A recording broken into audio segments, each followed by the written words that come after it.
próprio Google Meet. Gravando, pronto. Vamos relembrar só prova. Vou lá para a primeira lâmina. Estão vendo bem ou não? Sim ou não? Cadê vocês? Sim, obrigada, Sim, Natasha. Então, estamos aqui. Prova. Prova busca da verdade do fato. Eu disse para vocês que é uma grande discussão. Se é certeza, probabilidade, verdade, verossimilhança, malatesta, calamandrê, carnelute, aí vai embora. Um monte de teóricos, grandes professores, por sinal, a respeito da prova. Aí continuamos, falamos dos princípios, para a gente relembrar, e aí chegamos em algo que eu disse para vocês não errarem do concurso público, tá? Pedi isso para vocês terem realmente muito cuidado, que é a questão do livre convencimento motivado, que não existe mais, ele não é livre. Se eu tenho que motivar, é óbvio que o convencimento não é livre. Nós não temos um sistema de criatividade do juiz, ele tem que fundamentar. E a fundamentação já representa uma pauta de não liberdade para o convencimento. Imaginem cada juiz, hoje eu quero tomar leite, o outro café, o outro açaí, sei lá o quê. Não dá. Então, a própria Constituição, marcando aqui para vocês relembrarem, ela trabalha antes que o CPC, então a pauta não é nem só legal, a pauta é muito mais constitucional, a questão da motivação e a obrigatoriedade da fundamentação. E esse liberdade, esse tal desse livre convencimento, morreu. Hoje a gente diz, é obrigatório um convencimento motivado. Que tipo de sistema foi então abonado e adotado pelo Brasil? Sistema da persuasão racional. A razão de persuadir a partir de fundamentos. Como eu tenho uma lógica de racionalidade a partir de fundamentos. E o que são fundamentos, professora? Eu ainda não estudei, professora, com a senhora sentença. Vamos deixar isso amarrado, bacana, já na cabeça, já para ir formando para a sentença? Nós temos fundamentos como as questões de fato e de direito que embasam a decisão. Repito, são as questões de fato. É a batida do carro, como foi a batida do carro? Aconteceu isso, isso, isso. Então, questão de direito. A responsabilidade quanto à indenização, aí já é o quê? Questão de direito sobre o fato batida de carro vai ser a cargo do réu. Ele vai pagar. Não, mas não foi só o réu. Teve também um terceiro envolvido, que aí se tornou parte como litisconsorte, que a gente já estudou litisconsórcio. Aí vamos ter os dois.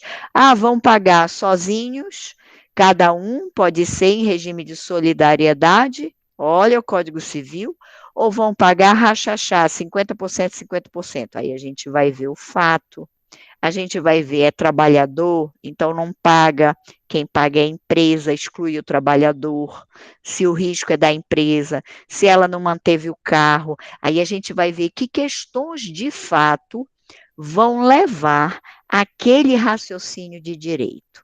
Perfeito? Legal? Continuando. Poder instrutório do juiz. Como é que o juiz instrui um feito? Ele depende só da parte? Ele pode agir sozinho? Como é o agir sozinho? No latinês, ex officio. Ou ele depende sempre das partes? Lembram? Nós estudamos já que são três correntes. Uma que o juiz é o super-homem do processo, pode tudo. Ele não precisa de parte, não precisa de ninguém. Ele determina o que ele bem entender. Eu tenho pânico desse juiz, porque é um juiz ativista 300%. Bom dia, Otávio. Vamos acordar todo mundo. Então, não dá, tá? Eu tenho um juiz equilíbrio, prefiro ficar com esse juiz, onde eu, advogada, eu, Ministério Público, eu, defensora pública, eu, procuradora do Estado, eu, advogada da União, ou seja, advogados públicos, de um modo geral, eu cutuco.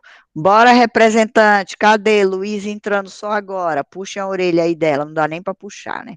Enfim, então, vamos cutucar o juiz e o juiz daí dá a largada para instruir.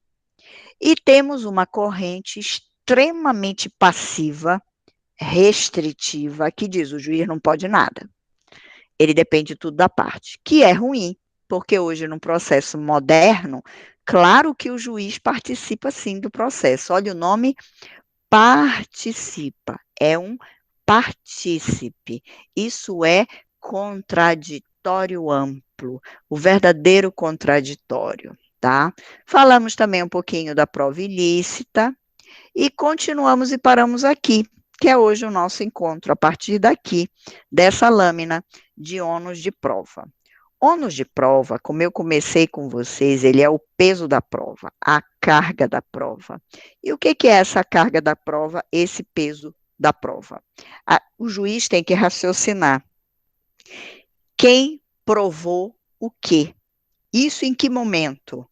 É uma regra de instrução no meio do processo ou é uma regra que é para ele entender na hora dele julgar, para ele julgar direito? No Brasil, existe uma cisão na doutrina.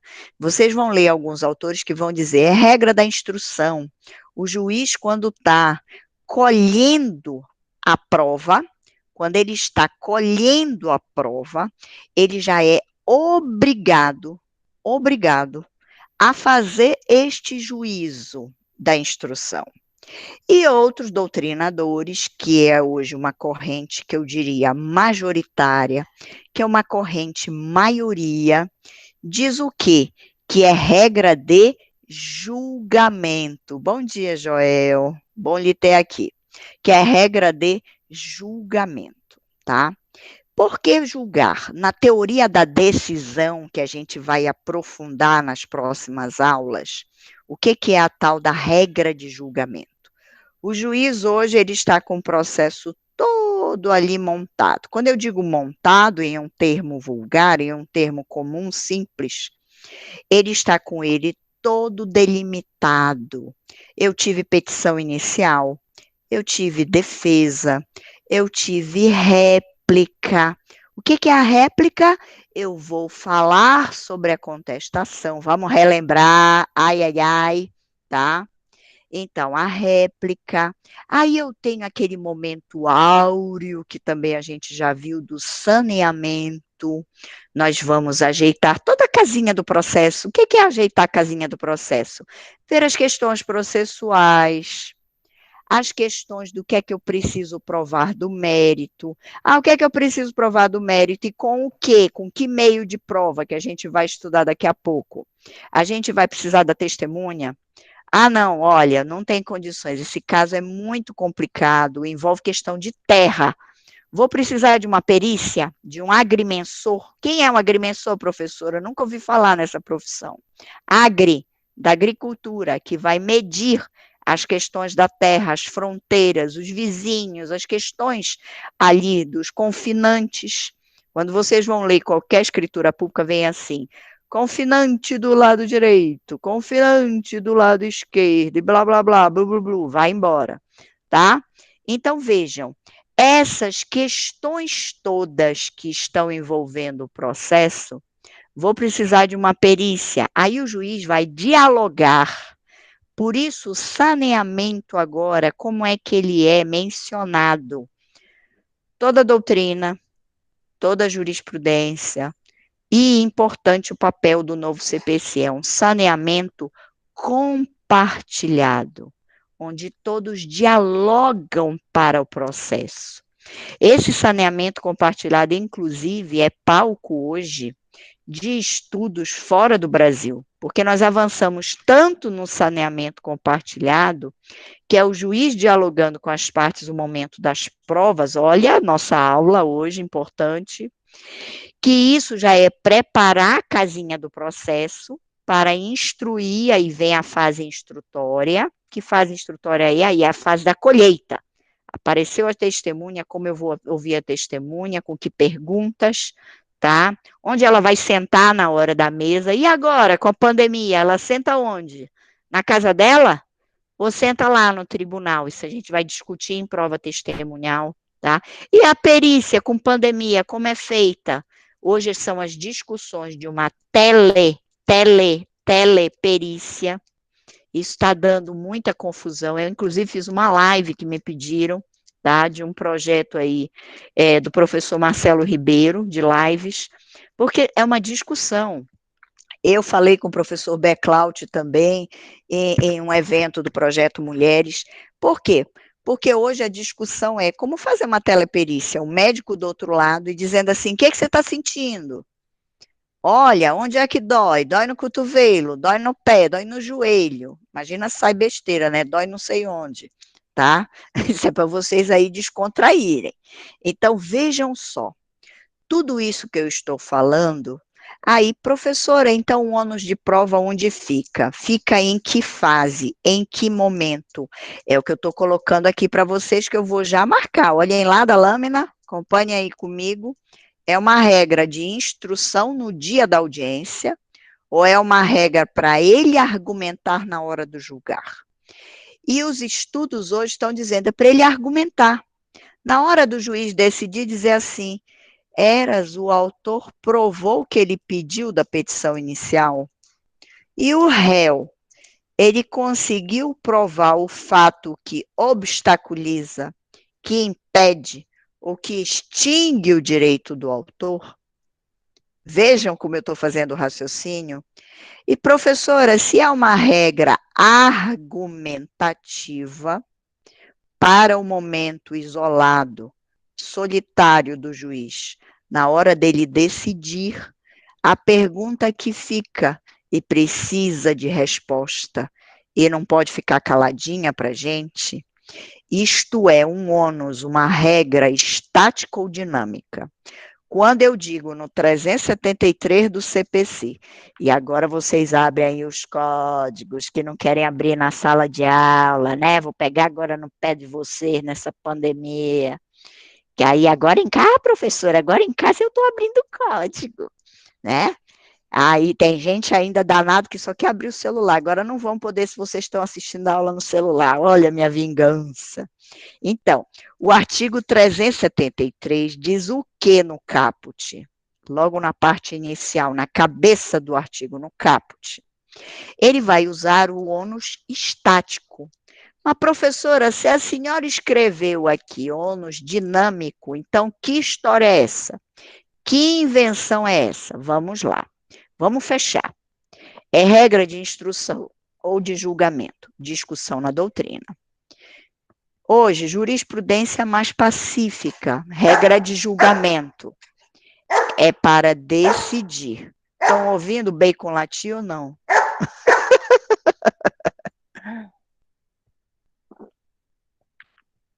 Estão ouvindo o danado aqui do filho peludo latir? Está fazendo tolice. Né? Tu te aquieta, que aluno péssimo aqui eu tenho. Né? Um aluno terrível. Me ajudem aqui, que ele está fazendo tolice. Então, se é regra de julgamento, no momento solitário do juiz decidir, a pergunta que quer e não pode ficar calada. Acontece, Joel. Então, o ônus é estático. O juiz está sozinho, raciocinando se é do autor e do réu e como ele julga. Então, o que é a história do dinâmico e onde está? Eu já coloquei aqui para vocês para ajudar. A regra do dinâmico é a discussão da inversão, da mudança do ônus de prova. Mudar o quê? O autor não conta uma historinha, não narra na petição inicial? Legal, está narrando. Então, é o fato constitutivo do direito. O réu não vem para dizer assim, ele está contando mentira, foi falso o que ele disse, está tudo errado. Quando é que muda essa relação? Quando é que rompe essa relação? Vou dar os exemplos do chamado ônus dinâmico. Quando é que se dinamiza o ônus de prova? Trabalhador. Vamos colocar o primeiro exemplo. O trabalhador tem condições de provar tudo? Ou ele é a parte frágil, a parte vulnerável, a parte hipossuficiente? E aí ele precisa, obviamente, estar em uma posição passiva, porque ele diz, não está comigo. A empresa fechou os registros. A empresa não me forneceu a documentação. A empresa me discrimina. A empresa faz lista negra. Professora, eu nunca ouvi falar nisso. Que história de lista negra é essa? A empresa marca determinados trabalhadores por algumas condutas. Eu vou fazer uma imagem para vocês dizerem, a senhora é doida, professora. Prestem atenção. A gente não marca lá o gado? Pois é. Pois tem doido de empresário que faz isso com o coitado do trabalhador. Ah, ele reclamou contra mim na justiça? Esse daqui não vai conseguir emprego em lugar algum. Eles fazem formação de lista negra. Mas, professora, como eles conseguem esses dados? Ah, meus caros, nós somos brasileiros. O jeitinho brasileiro e a estratégia está para todos em todos os lugares, tá? Então, imaginem que o céu é o limite. Sempre se dá um jeitinho e se consegue. Existia, inclusive, eu vou dizer para vocês que nós já tivemos muito problema no Ministério Público, a formação de lista negra por meio de acesso nas plataformas digitais dos tribunais, se fazia pesquisa do nome do trabalhador para formar a tal da lista negra. Hoje, por que isso caiu? Porque já é proibido. Você já não consegue fazer com essa facilidade a pesquisa. Mas só que mesmo assim, na jurisprudência, ainda tem alguns tribunais que estão com seus sítios abertos, não estão tão protegidos. E ainda se consegue chegar a algumas informações dos coitados dos trabalhadores. Então, se forma ainda a lista negra. Isso é discriminação. Pensem em coisas de raça, cor, gênero. Já imaginaram? Ah, eu estou sendo assediada sexualmente pelo meu chefe. É fácil essa prova? Claro que não. Dificílima. Dificílima. Como é que você vai querer que a coitada da trabalhadora prove com prova documental? Qual é a única prova que assiste a ela? A testemunhal.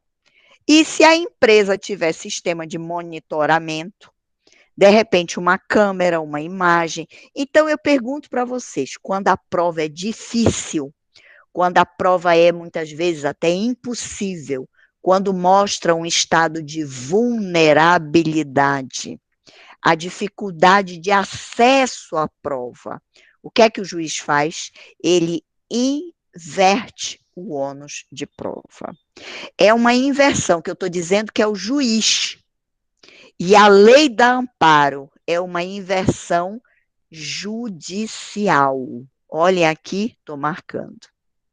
E por quê? O que é isso? Um ônus dinâmico, ou seja, ele não morre o ônus de prova dizendo assim, ao autor, fato constitutivo do direito, ao réu, impeditivo, modificativo, extintivo do direito do autor, no sentido de um ônus fechado, de um ônus enclausurado, de um ônus prisão.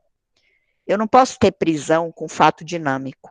Eu não posso ter prisão com fatos da vida que eu não consigo dizer o que é que pode acontecer. Vou dar outro exemplo. Imaginem ações coletivas, onde é difícil o Ministério Público conseguir toda a prova, a Defensoria Pública, o Estado, quando é legitimado ativo. Então, o juiz tem que dizer, empresa, o ônus é seu. Já imaginaram o desastre ambiental de Brumadinho? Brumadinho. Quem é que tem que provar, gente? É a Vale. Não é o município de Brumadinho. Não é o Ministério Público Federal, Estadual, do Trabalho. Quem gerou o desastre ambiental por não ter protegido verdadeiramente o meio ambiente de trabalho, A barragem foi quem? A empresa, o consórcio, o conglomerado econômico, Vale do Rio Doce. Percebam, eu não posso jogar e transferir o ônus para o autor da ação coletiva. Professora, então me diga uma coisa: vocês do Ministério Público entram sem prova nenhuma? Não disse isso. Nós vamos ingressar com um indício, um início, um início de fogueirinha, tá? Dizendo assim: olha, ali tem a fumacinha, tá? Ali está tendo um problema grave. Ou então já o incêndio. O que é que fez o Ministério Público Federal? Ministério Público do Trabalho. Se quiserem, eu passo essa ação maravilhosa. Bom dia, Gilza.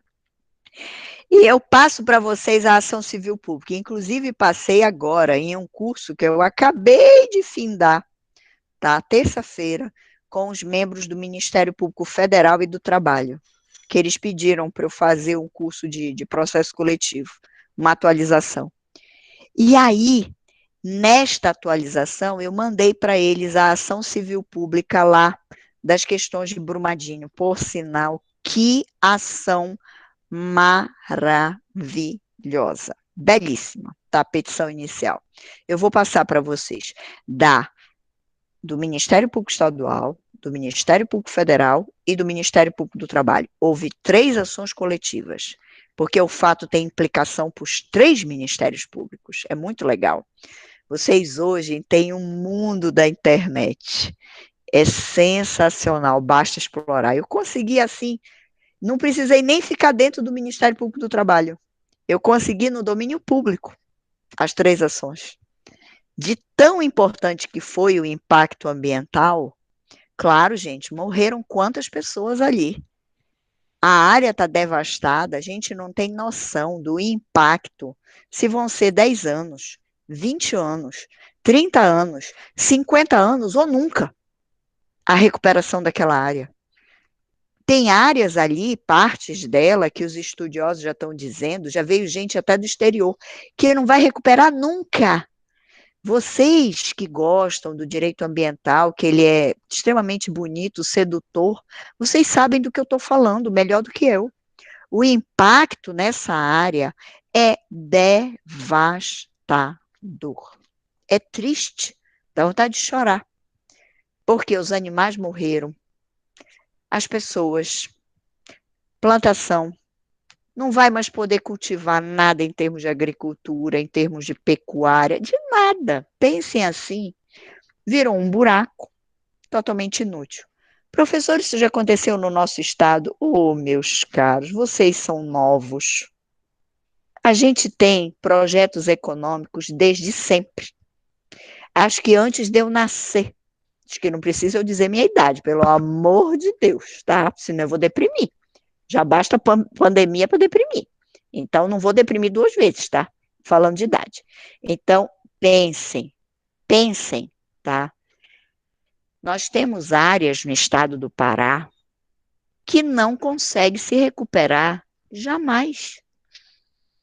Projetos que foram avassaladores no estado.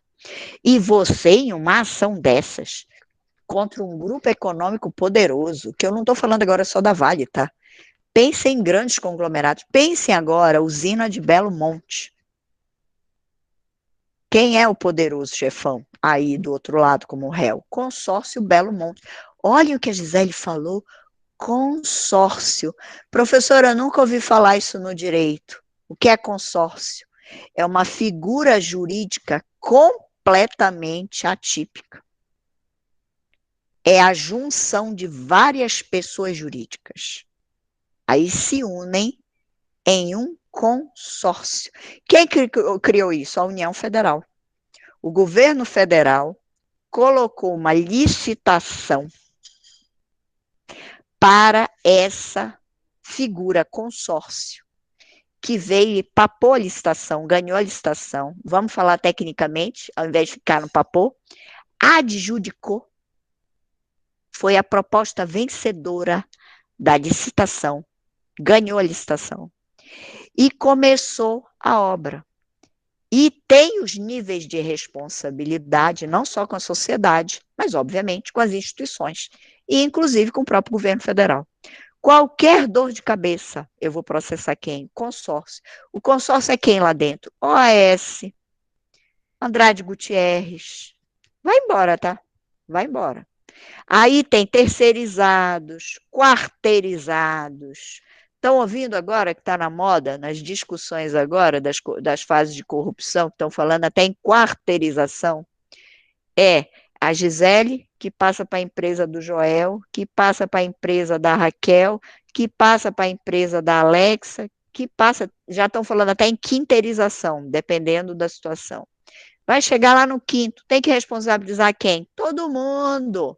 Bota todo mundo em litisconsórcio necessário e sai com a responsabilidade. Se não conseguir a solidária, dependendo do forma do contrato, do negócio jurídico, e vai para quem? Para a subsidiária. Matheus está me fazendo uma pergunta interessante, depois eu vou nela aí no chat, tá? Então, vejam, o ônus tem que ser dinâmico. Eu vou dizer que é o Ministério Público que tem que provar que é o Estado do Pará que está sendo assacado, que está sofrendo o dano ambiental, ou é o consórcio, ou é a empresa. Então, se dinamiza. Imaginem eu brigando com a Coca-Cola. Eu brigando com um gigante dentro de um poderio econômico. Eu brigando com um banco. Estou brigando com o Banco do Brasil, estou brigando com o Banco Itaú. Eu que tenho que provar os meus registros todos lá dentro. Eu vou ter o quê? Um mínimo de prova. Qual é o mínimo? Meu extrato. Eu vou tirar cópia digital lá do meu app do Banco do Brasil. Aí eu imprimo e digo, excelência, é só o que eu tenho. As doidices que eles fizeram na minha conta, os registros estão lá na compensação bancária. Está lá dentro do banco. A senhora quer que eu faça o quê, doutor ou doutor? Que eu quebre a porta do banco? Que eu chegue lá com um pendrive e furte as informações do banco? Tá? Que eu bata nos seguranças e ingresse no banco? Vira um absurdo. Eu estou falando coisas da absurdez, do estado do caos. Então, o código, em um movimento mundial, adotou a teoria da dinamização do ônus de prova, tá? E temos um último ônus de prova caminhando, que é o ônus de prova convencional. Eu sempre martelei com vocês que uma das vigas mestras do novo CPC qual é? O negócio jurídico processual, o respeito à vontade das partes. Eu tenho que respeitar. Eu só não vou respeitar a vontade das partes quando eu digo eu, o juiz ou a juíza, quando?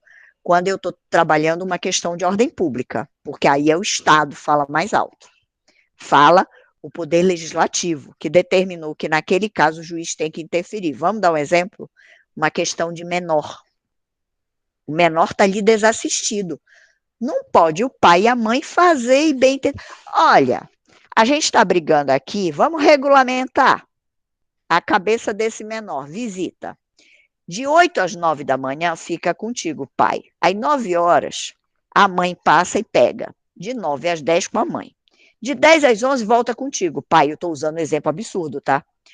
De 12 a 13 horas, volta com a mãe. Ah, não, mas o tio também ama ele. Olha, o tio está morrendo de saudade, preocupado com a separação. Ah, então de 14 às 15 com o tio. Essa criança vai ficar doida ou não? Completamente biruta. Pensem o abalo psíquico, o abalo mental e o abalo moral, porque cada um vai ensinar uma moral para ela, dentro das suas condições malucas. De uma hora, uma hora, uma hora, uma hora, uma hora, uma hora, uma hora. Então vejam, isso é razoável se tratando de menor em formação. Quem é que vai gritar logo? O promotor da infância. Quem é que vai gritar logo? O juiz. Quem é que vai gritar logo, e que também é Estado? Assistente social, que é o braço do juiz, para dizer assim, está tudo errado. Não pode fazer isso com o menor. Então, aí eu não posso ter uma convenção de ônus de prova. Eu não posso ter situações sobre questões de menor questões de doentes mentais, questões de indígenas. Ah, professora, mas olha, eu vi um indígena ali que estava de calça jeans, que estava de blusa, aquele indígena de lá, lá, lá, lá, lá, lá, lá, lá, lá, que não sabe falar, não existe mais. Não existe isso. A comunidade indígena é patrimônio cultural, é patrimônio Brasil. As reservas indígenas têm que ser protegidas. A cultura indígena tem que ser protegida. Ou seja, eu não posso chegar lá e dispor com o meu bem entender. Já imaginaram conglomerados econômicos que querem passar os projetos econômicos no meio de reservas indígenas? Ele passa e está tudo bem? Olha, eu cheguei lá com o cacique e disse assim: cacique, eu faço um acordo aqui contigo e o juiz não pode se meter no meu acordo. Que isso? O Ministério Público também não dá o pitaco. Ei, isso não existe. Tem que ter proteção. Então, vejam, eu estou dando exemplos que, nesse caso, eu não tenho ônus de prova convencional.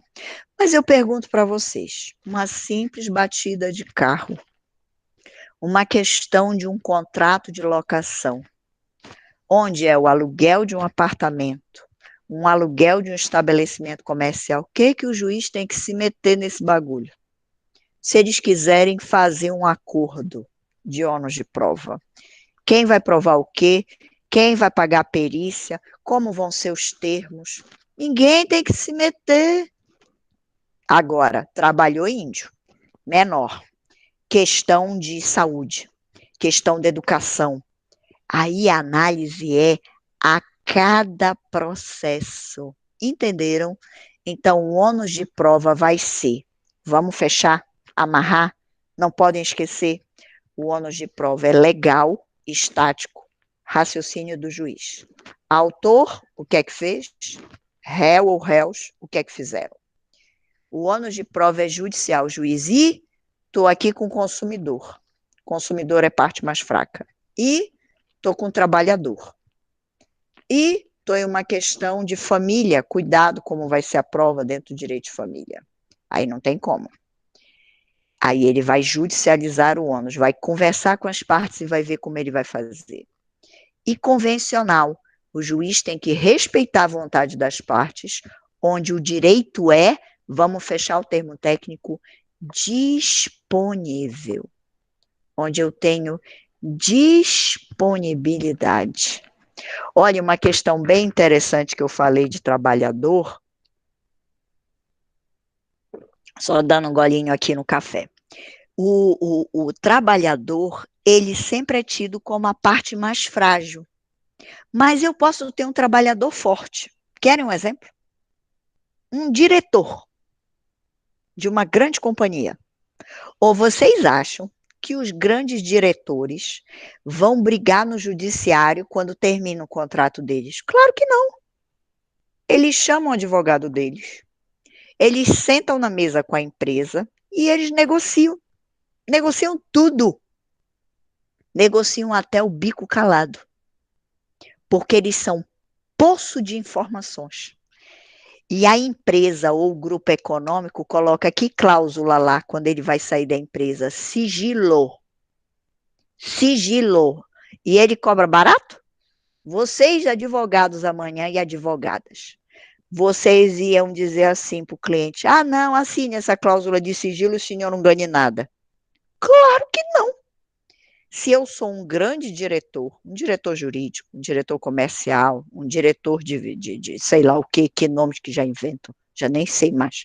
Então, enfim, lá na organização da empresa, no sentido organizacional, eu sou um poço de informações, de problemas que aquela empresa passou. Se eu estou saindo, se eu chegar com a imprensa, se eu chegar com o próprio poder público, se ele era um concessionário do poder público, está aberta a caixa. Claro que o jurídico da empresa vai botar uma cláusula de sigilo. E é claro que o trabalhador que está saindo, o grande diretor, ele sabe tudo o que aconteceu, ele tem conhecimento, ele é qualificadíssimo.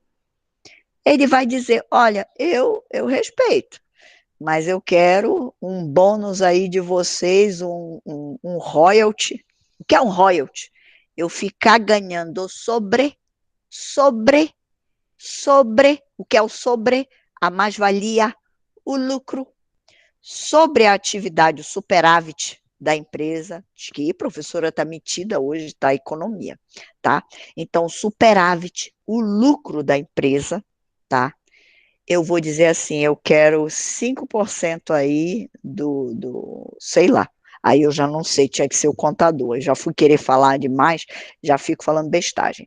Então, veja, eu vou querer lá 5% sobre o líquido, sei lá do que, da empresa, ok? Então, a gente tem que ter muito cuidado. Ah, regra geral, olhem lá, eu estou estudando. A professora falou que não pode haver ônus de prova, trabalhador é a parte mais fraca. Estou pensando em quê? Pensem em trabalhadores braçais, trabalhadores humildes, pessoas simples, a grande maior parte do nosso povão brasileiro querido é assim. Então, esse trabalhador a lei tem que proteger. Eu não estou falando de 5% ou 3% de trabalhadores qualificados. Esse tem condições de sentar e negociar. Esse eu não tenho que passar a mão nele. Ele tem condições de ter advogado. Entendido, tá? E, ao final, o processo ele tem que ser visto como um processo cooperativo, que eu falei para vocês, o saneamento compartilhado. Isso me preocupa muito, tá? Eu tive um momento que foi muito legal antes da pandemia, acho que saudade, antes da pandemia, que foi um congresso em Coimbra, e que justamente um dos painéis, tá? Eu falei com um professor de Portugal, que era sobre saneamento compartilhado. Eles ficaram encantados com o nosso sistema. Eles estão engatinhando no saneamento compartilhado.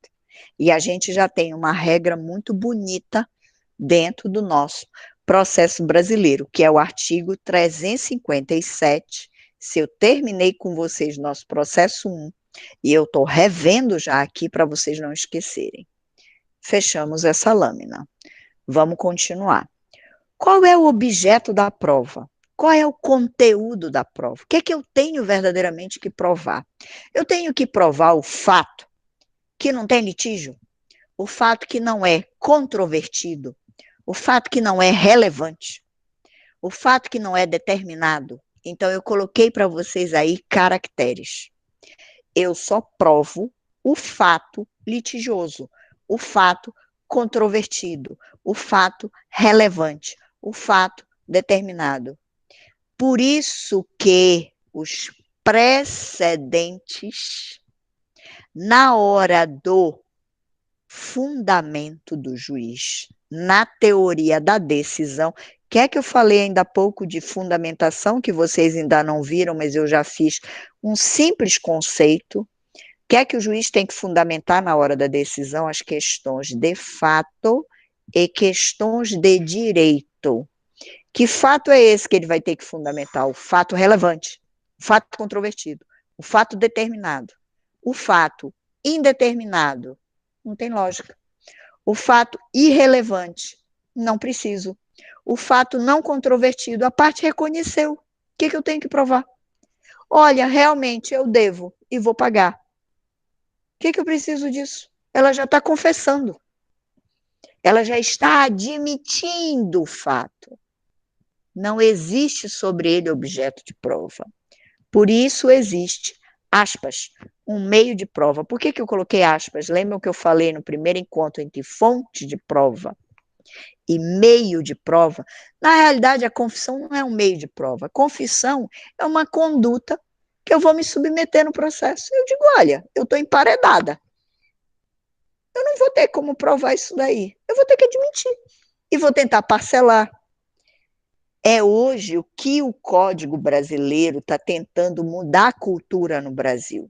A cultura no Brasil é devedor nunca quer pagar. Devedor quer o seu jeitinho. Devedor, estratégia, tá?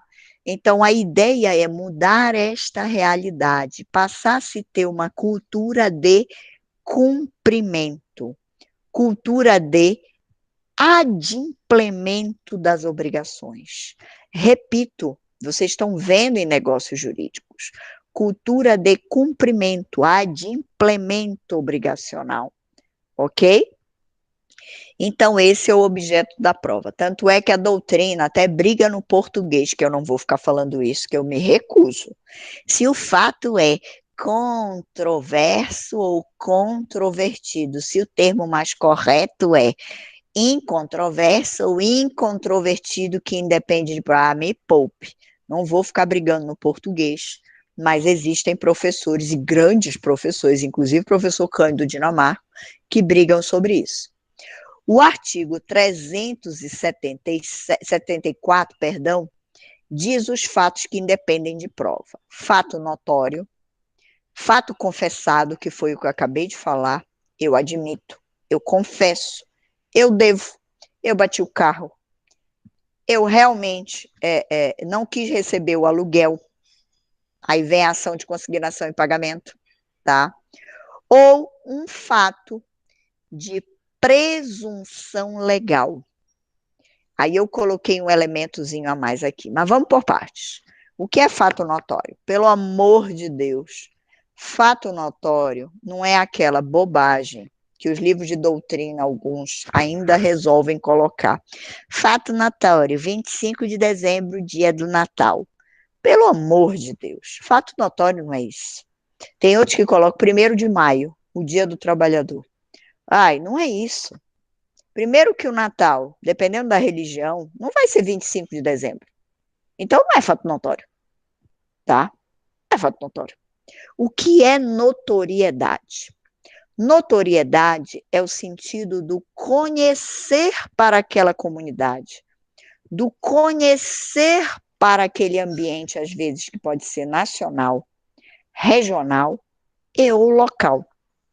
Então eu pergunto para vocês, a pandemia é um fato notório? Claro que sim. A notoriedade é nacional, mundial. Olhem como ganhou o foro. Mas eu posso ter um fato notório local. Lá no município de Tucuruí, no município de Paraopebas, ocorreu um delito, um crime, que no local todos tiveram noção, porque era uma comunidade calma, uma sociedade calma, mas foi um crime tão violento. A gente aqui em Belém pode nem ter notícia. Então eu tenho que observar que a notoriedade vai ser para lá para o município local. Que se tiver um processo em que envolva alguém de Belém, eu não posso imputar a pessoa de Belém. Olhem o termo que eu coloquei, imputar, teoria da imputação, atribuir para essa pessoa em Belém que o fato foi notório e que por isso não depende de prova. Então, o juiz tem que argumentar para os autos em como ele vai verificar aquele fato. Entenderam? Então, a notoriedade ela pode ser local, regional e nacional. Aí eu vou fazer para vocês um raciocínio e vocês, alguns, vão ficar aí até em dúvida. Vocês acham que o acidente, o desastre ambiental de Brumadinho, foi um fato notório? Será que todos os rincões, todos os pequenos locais do Brasil, aquelas comunidades que às vezes não têm nem acesso à televisão, não têm conexão de internet. Professora, será que ainda existe localidades assim? Claro que sim. Imaginem locais do Pará, Amazonas, Roraima, eu estou falando especificamente do norte, e alguns estados do Nordeste. Eu não estou falando do sul do Brasil. Sul do Brasil que consegue chegar ao produto de carro. Eu não estou falando do Centro-Oeste, que tem a possibilidade, a facilidade de ter ali perto a capital federal. Eu não estou falando do Sudeste, extremamente inchado. Eu estou falando do Norte, que precisa de um olhar especial. Eu estou falando do estado do Amazonas, que tudo só chega de barco. Olha a dificuldade que é. Claro que se for um processo que envolva alguém lá do Amazonas, se for um fornecedor lá do Amazonas, sei lá, eu não posso imputar a ele um fato que foi notório para o Sudeste, para o Sul. Então vejam que vocês têm que ter muito cuidado. Amanhã vocês vão ser juízes, vocês vão ser os promotores, vocês vão ser os advogados nessas demandas. Então tenham cuidado. O fato notório não é essa simplicidade, né? É até simplório esse raciocínio. Ah, é Natal, é primeiro. Não é isso. Eu vou ter que raciocinar processo a processo. E qual é a carga? O fato confessado, interpartes. Confessou para quem? Ah, ele confessou para o estado do Pará, mas confessou para o município? Não. Então, só serve a confissão para quem? O estado. Ah, ele confessou para a União Federal, mas confessou no processo que está lá no TJE? Não. Então, eu tenho que primeiro arrastar a prova da Justiça Federal. Como é o nome disso? A gente já viu na aula passada. Levar a prova é emprestada. Já vimos isso. Eu tiro a prova do processo da Justiça Federal e dou notícia no processo do Estado. Por isso que existe a prova emprestada.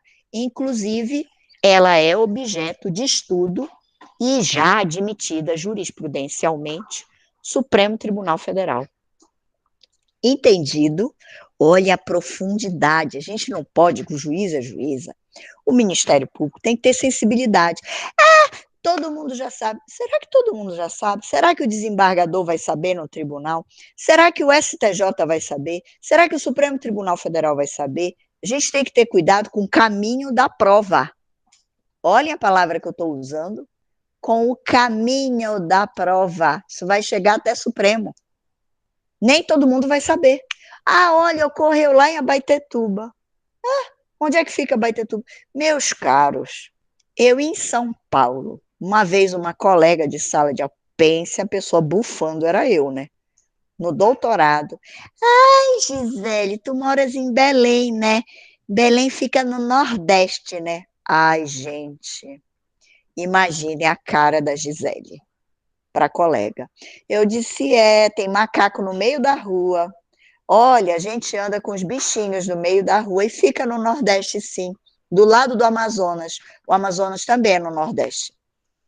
Aí eu também já falo, aí, sabe aquela pessoa perder a paciência com a coisa tão doida? Poxa, uma moça fazendo doutorado junto comigo? Pense a pessoa irada. Eu sei, depois eu até me penitenciei, disse, poxa, vou bater minha cabeça na parede, a gente tem que saber perdoar as pessoas, tem que saber a limitação. Mas, gente, eu fiquei assim, sabe? E olha que eu não sou paraense, né? Mas eu me doí pelo Pará.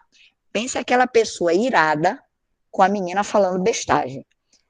É impossível, né? Você conseguir engolir um treco desses. Então, ela achou que o Pará, Belém, a cidadezinha, está lá dentro do Nordeste. Vejam se uma moça esclarecida, olha o nível de problema. O Brasil não é fácil.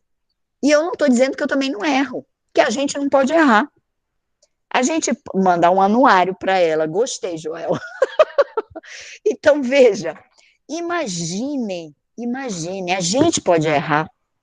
A gente errar que às vezes mudam o município, mudam o nome do município.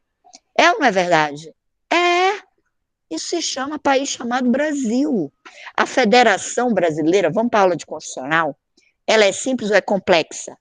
Extremamente complexa, porque eu tenho União, Estado e não para aí. Qual é o maior problema da nossa federação?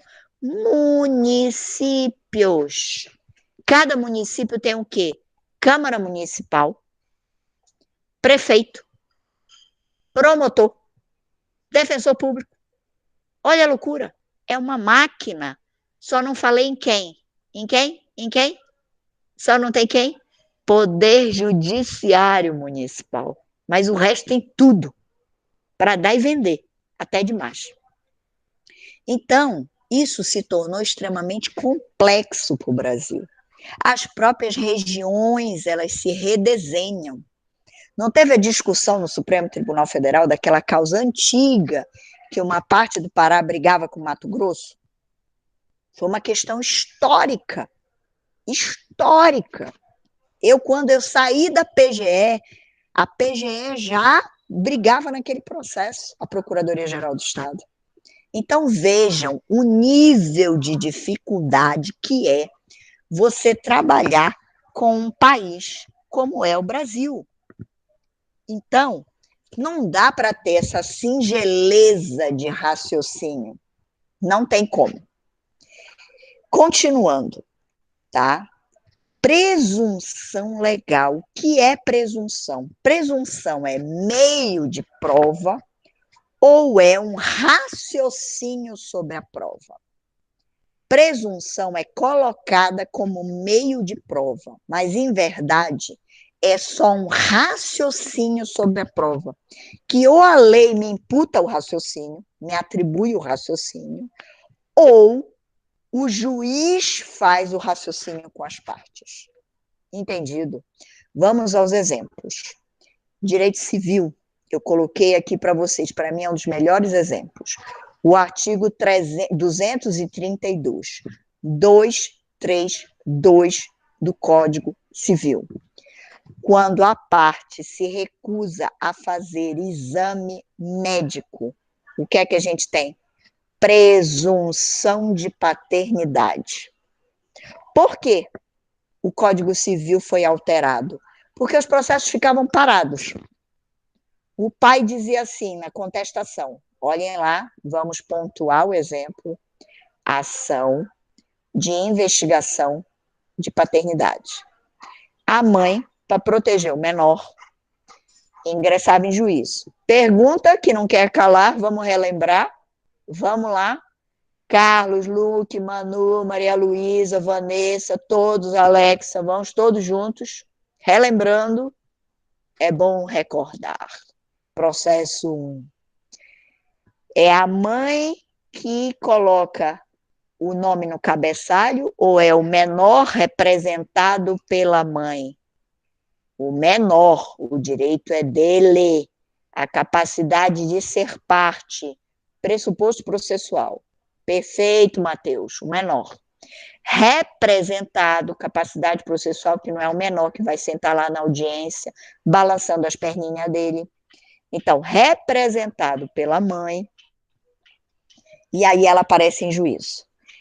Postulando o quê? Investigar a paternidade porque o pai não assinou na certidão e não quer pagar alimentos. É óbvio que ela não quer ficar só reconhecendo a paternidade, ela quer o quê? Alimentos, tá? Então, o que é que acontece?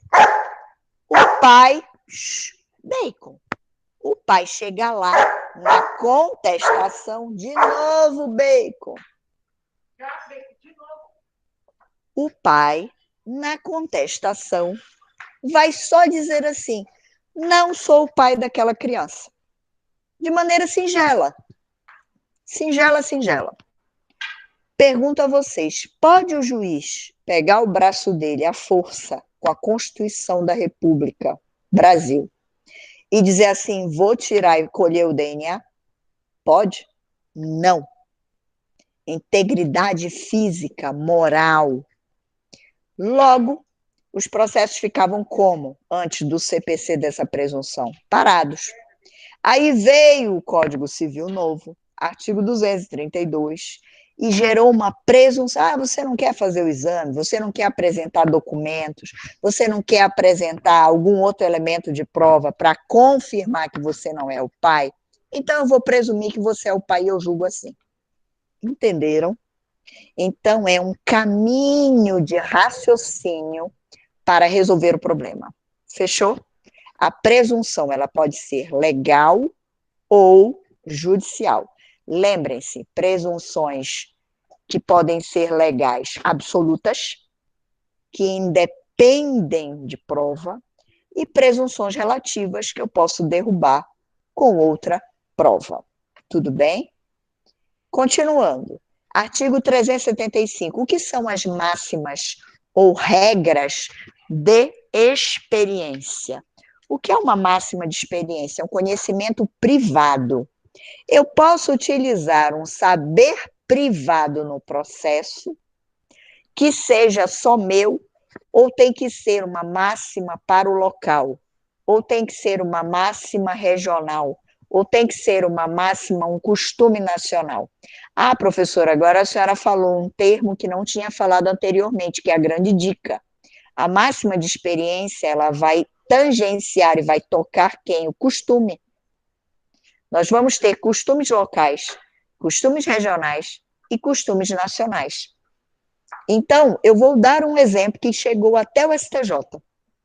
Existe o município de Barretos, em São Paulo. É muito interessante esse voto no STJ. O município de Barretos, ele tem uma projeção econômica com gado. Ele tem uma projeção econômica com criação de cavalos. Tanto é que ele tem os rodeios, tá? E eles têm, assim, eu acho que é uma das maiores criações do Brasil. E os donos das fazendas, com essas criações e com a riqueza econômica que circula no local, eles não querem assinar contrato escrito. O contrato é verbal, é na base da confiança, é na base do aperto de mão. Essa discussão chegou até o STJ. E o STJ disse: eu tenho que entender que é um costume do local e eu tenho que respeitar. É uma máxima de experiência para o local. Eles ouviram não sei quantas testemunhas. E as testemunhas disseram: não precisa, doutor. O contrato não tem que ser por escrito. Basta dizer que é verbal, que é o aperto de mão e está selado. Eu pergunto para vocês, eu posso, como juiz ou juíza, desconsiderar esse fato do local e agir contra tudo e todos? Eu posso romper a cultura de uma reserva indígena? Então, são saberes do local que não é só privado do juiz. O juiz, ele é uma célula daquele local, daquela situação. E eu vou levar esse conhecimento de todos do processo, mas não pode dizer, é só o juiz. Vou dar um exemplo quando é só o juiz. Eu sou uma juíza que resolvi fazer curso de medicina. Eu, além do direito, resolvi fazer curso de medicina. Sou doida, tá? E resolvo me formar como médica. Eu tenho um processo na minha mesa que eu estou analisando uma discussão de um erro médico. E eu digo assim, bom, eu sou médica, eu vou dispensar a perícia, eu não preciso de perito, porque além de juíza, eu sou médica também formada. Eu posso dispensar o perito médico com o meu saber privado. Além de juíza, eu também sou formada como médica em medicina? Sim ou não? Não. Aí é um saber privado isolado. Não é isso máxima de experiência. Máxima de experiência é para todos, do local, do bairro, da comunidade, da reserva indígena. Entenderam? Não é o saber privado, isolado do juiz. Até porque o tribunal, todo mundo é formado por médico também, quando tiver recurso. O Supremo Tribunal Federal, todos os ministros também são médicos, igual aquele juiz doidinho? Claro que não. Então, logicamente, o saber privado pode me ajudar, mas não pode retirar a perícia. Entendido? Porque é isolado, não é de todos. Continuando. Precisa haver prova de direito? O artigo 376, ele diz expressamente que quando for direito estrangeiro em um processo, direito que transcenda fronteiras, o direito municipal, um direito estadual. Por exemplo, eu sou juíza do município de Ponta de Pedras, tá? E a discussão lá toca em um município de Barretos, de São Paulo. Como eu falei ainda há pouco, eu sou obrigada a saber as leis de Barretos se eu sou uma juíza competente e designada por portaria para atuar no município de Ponta de Pedras? Claro que não. Então, as partes são obrigadas a juntar o direito de Barretos, de um município que eu não tenho. Eu sou juíza federal do Tribunal Regional Federal da Primeira Região. E existe uma discussão envolvendo o direito da Suíça. Professora, quando que isso pode acontecer? Facinho o exemplo. O que é que a gente tem mais na Justiça Federal? Casos de corrupção, improbidade administrativa. E aí, a autoridade que cometeu a improbidade e a corrupção, ela colocou o dinheiro em um paraíso fiscal. Em uma cidade da Suíça, vamos colocar Zurique, tá? Uma cidade da Suíça que protege sigilo, não precisa saber de onde veio o dinheiro. Hoje não é mais tanto assim, tá? Os paraísos fiscais caíram. Tá mais fácil chegar à fonte. Mas ele tá lá, tá? É mais frouxinho, diríamos assim, que o nosso sistema. E ainda tem essa frouxidão em vários locais. Ilhas Caimã, vai embora, tá? E aí o juiz federal está com processo, discute problema de soberania e país. Pergunta, ele é obrigado a saber o direito da Suíça? O juiz tem que ser um poço de conhecimento, saber até o do Alasca, o da Antártida, o da Austrália? Claro que não, óbvio. Então, junta o problema do direito estrangeiro. Então, são exemplos que nós vamos observar onde eu tenho sim prova do direito. Por que a minha preocupação é falando com calma? Porque quando eu comecei com vocês prova, eu disse que prova é a verdade do fato. Então, isso é exceção ou é regra? Exceção.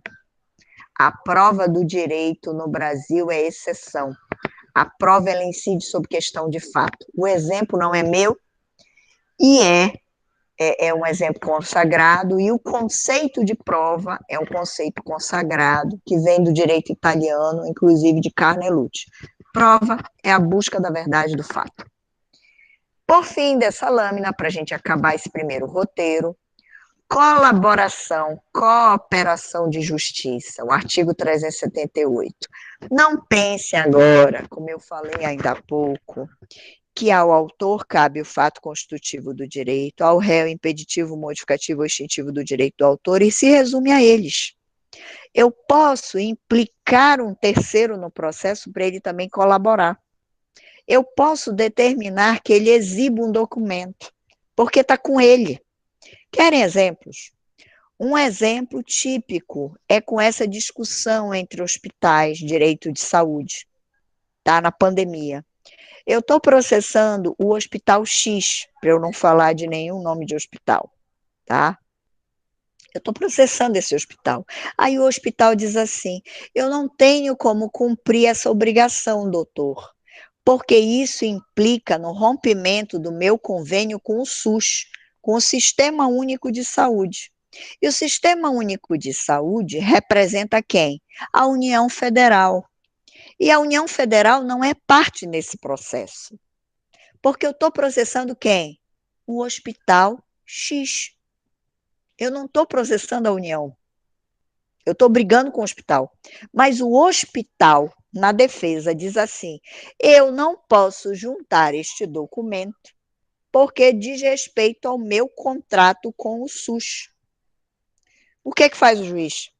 O juiz convoca a União.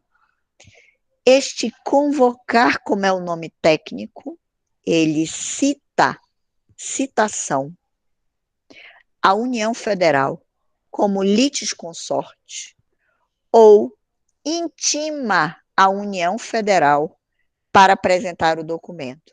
Se for só para ela apresentar o documento, ele intima e ela não se torna parte.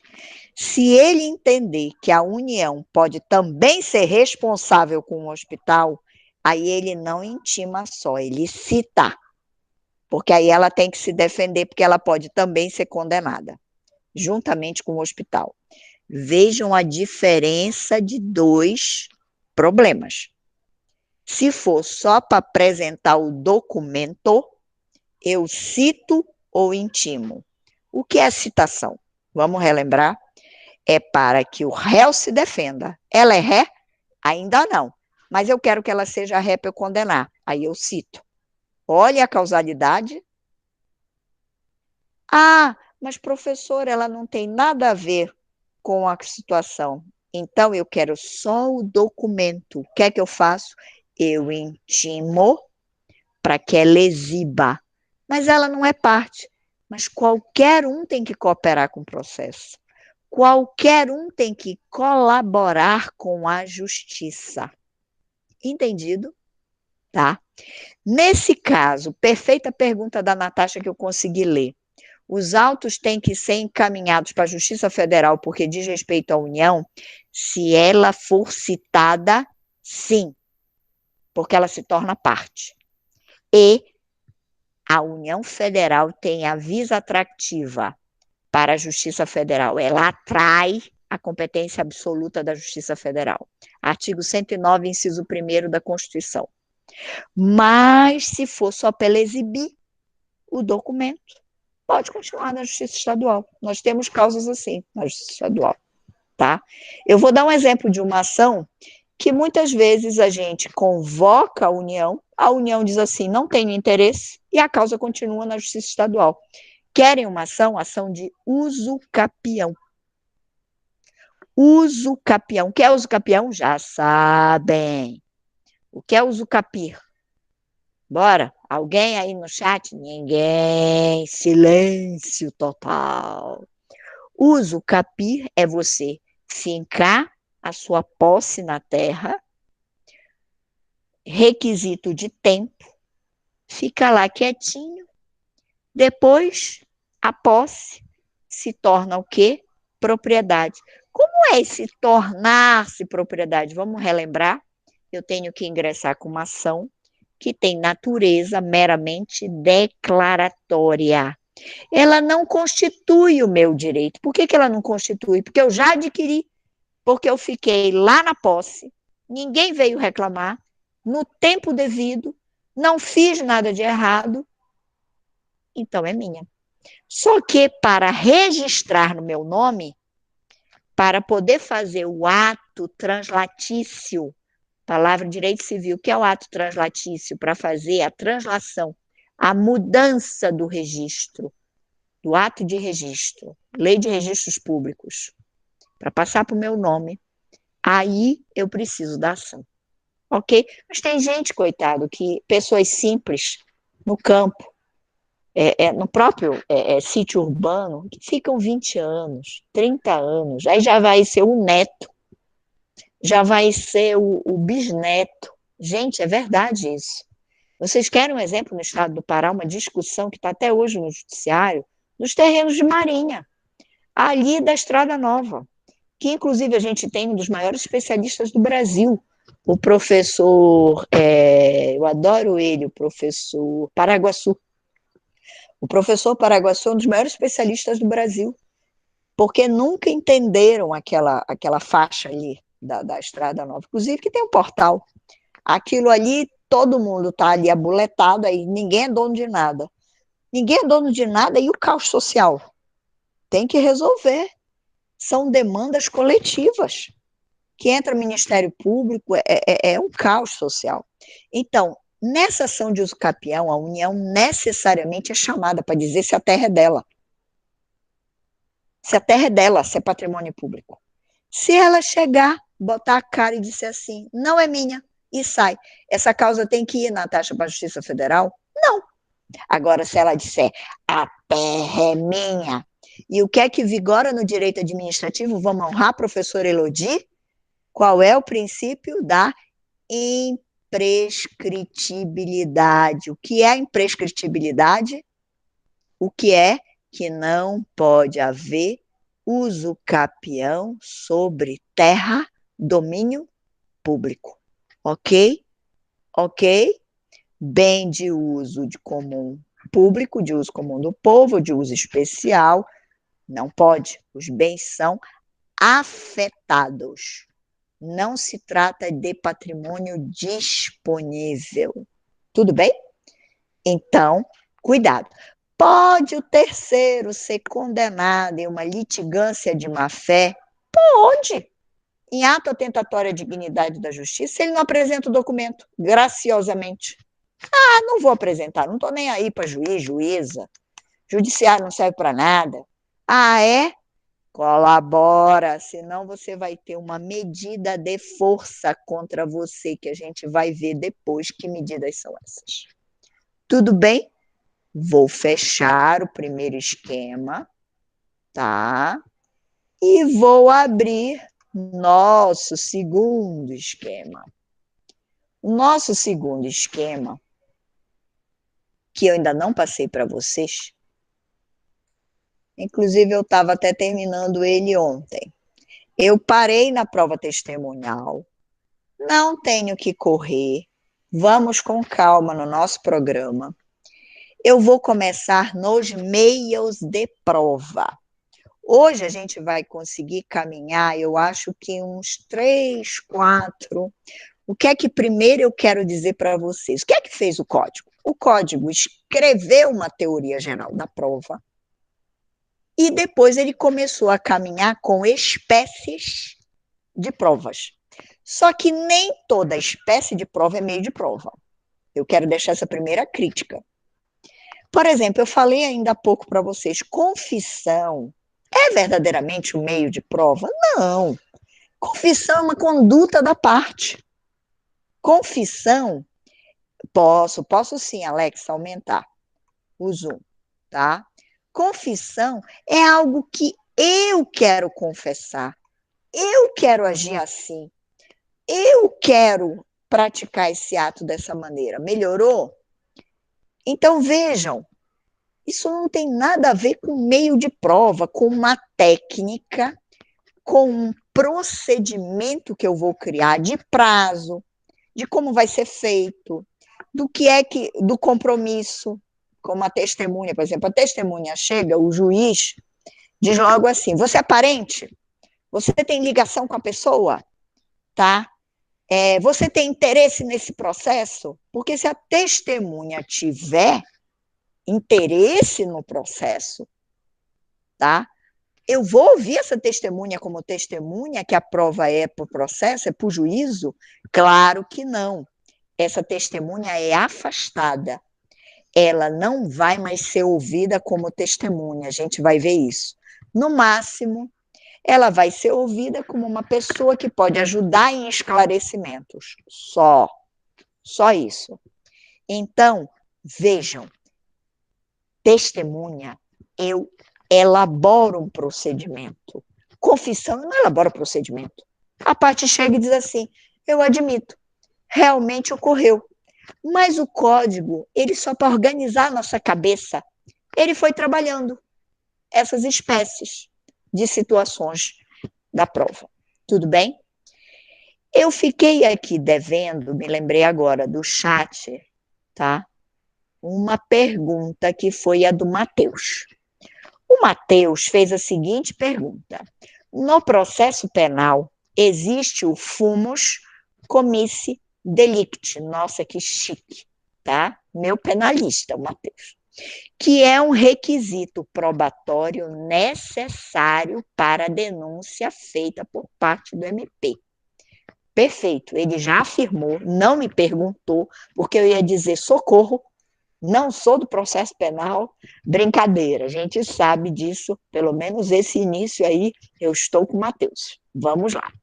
Existe também um requisito mínimo probatório no processo civil que vincule as partes? Eu vou lhe dizer, Matheus, com muita simplicidade, sim. Eu não posso chegar também com a petição inicial e dizer assim, basta o que eu contei como história e juiz dá o teu jeito. Não pode ser assim. Só existe um caso que pode ser assim, sabe qual é? Quando todos os documentos, simplesmente todos, estão com o réu. E eu vou dar o exemplo, que vocês não podem esquecer. No mandado de segurança, o impetrante, que a gente não chama autor, nos chamados, aspas, remédios constitucionais. Quem são, professores, remédios constitucionais? São mandado de segurança, habeas corpus, mandado de injunção, tá? Se coloca até ação popular, ação civil pública, só que ação popular, ação civil pública a gente usa autor e réu por causa das leis, tá? Mas especialmente isso que eu falei agora, impetrante e impetrado, paciente, coator, que o habeas corpus penal a gente utiliza. Vejam só o que eu vou dizer. Prestem atenção.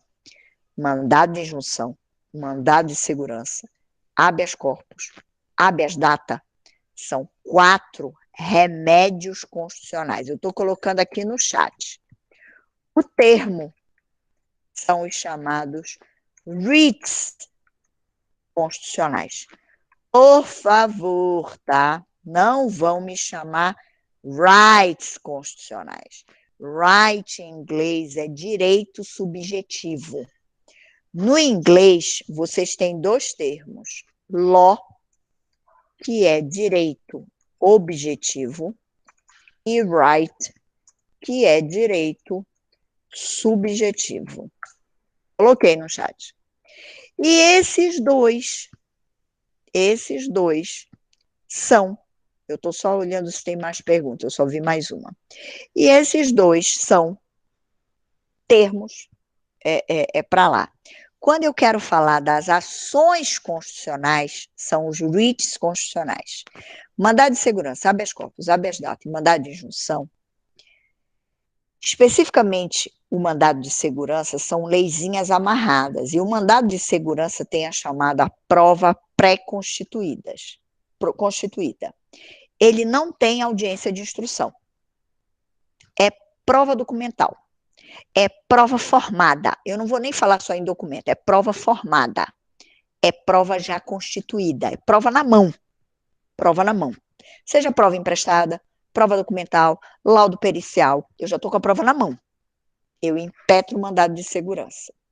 Só que tem um caso que eu nunca vou ter a prova na mão. Quando os arquivos estão todos com quem? Com a autoridade coatora, com o impetrado no mandado de segurança. Vou dar exemplos. Quando eu estou brigando com um órgão público, eu não tenho nada. Eu impetro o mandado de segurança e eu digo assim, está tudo com a UFPA. Como é que eu posso apresentar documento? Ela não me deu as portarias. Ela não me forneceu no direito de petição. Eu fiz requerimento para ela, ela não me deu o documento. Imaginem eu como professora. Eu faço um requerimento para a UFPA, lá para o Instituto de Ciências Jurídicas, e digo assim, eu preciso da minha portaria do ano tal, da promoção que eu passei de professor assistente para professor adjunto. Estou dando um exemplo fático para vocês. De professor assistente para professor adjunto. Vocês nunca mandaram para o meu e-mail, vocês nunca me forneceram, me forneçam. Isso fora do judiciário. Aí eu espero, provoco ato omissivo da UFPA. O que é que eu faço? Eu digo, eu preciso para sei lá o quê, eu impetro o mandado de segurança. Responsabilidade pelo ato omissivo. Cabe no ato comissivo e no ato omissivo. Impetrei o mandado de segurança. Aí eu vou, e o juiz diz assim, cadê a prova? Eu digo, não, excelência, eu não tenho como apresentar a prova, porque eu estou dizendo que eles não me deram a prova. Está no caixa deles. Entenderam? Só neste caso que eu não tenho o que o Matheus estava mencionando do processo penal e do processo civil. Um iniciozinho, o fumos da prova. Tudo bem? E teve uma última perguntazinha aqui, Dudu. Professor, e se a União publicar o edital, a propriedade para, não entendi, edital, a propriedade para alguma comunidade, ela pode exigir posteriormente a propriedade? Se a União publicar o edital quanto à propriedade em função de alguma comunidade, eu não entendi só essa primeira pergunta. Olha o que vai acontecer. Se a União publicar um edital com alguma questão de desapropriação, claro que vai para o processo e aí vai deslocar para a Justiça Federal. Não sei se era isso que você queria me perguntar. E a parte pode exigir depois a propriedade? Não, porque se a União retomar as terras, ela não tem mais como, ela está contestando. Aí vai ocorrer o quê? Eu não vou conseguir integralizar o tempo e eu não vou conseguir integralizar porque a União vai provar que a terra é dela. E perante a União não se prova e nem se perfaz o Instituto de Uso Capião. Aí é direito civil. Tudo bem? Ok, continuando. Vamos lá. Então, o primeiro tipo é a chamada produção antecipada de prova. O que é a produção antecipada de prova?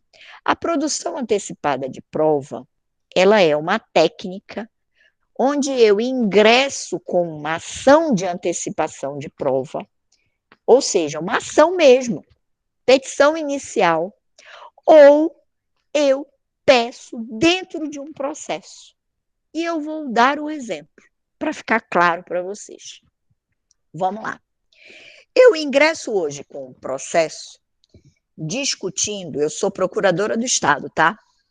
Procuradora do Estado, advogada pública, um exemplo público, para sair do privado.